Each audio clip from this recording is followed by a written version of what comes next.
असलेला बातमी मोठी आहे, कारण वरळी विधानसभेतल्या लढतीकडे सध्या सर्वांचं लक्ष लागलंय।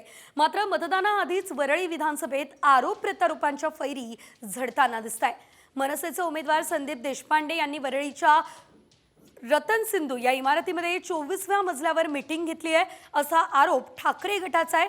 तर आदित्य ठाकरे यांचा पराभव दिसत असल्यानं ठाकरे गटाच्या पायाखालची वाळू सरकली आहे। हा पलटवार संदीप देशपांडे यांनी केलाय। होती ना, काल रात्र वैऱ्याची होती, आजही आहे।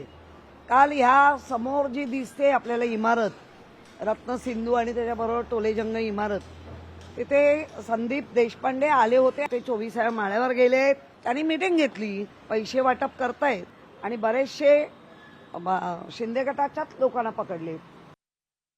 डोक्यावर पडलेली माणसं आहेत, यांच्याकडे लक्ष देऊ नका। मुळात विषय असा आहे, मी कोणाच्या तरी घरी जायला, मला निवडणूक आयोगाची काही बंदी नाही। मी कोणाच्याही घरी, उद्या किशोरीताईंनी बोलवलं तर त्यांच्या घरी पण मी चहा प्यायला जाईल। मला लोक बोलवतात, चहा पाजतात, ह्याच्यात किशोरीच्या पोटात दुखायचं, किशोरीताईंच्या पोटात दुखायचं काय काम आहे? यांच्या पायाखालची वाळू सरकली आहे। आदित्यचा पराभव समोर दिसतोय म्हणून खोटे नाटे आरोप हे महाराष्ट्र नवनिर्माण सेनावर करतायत।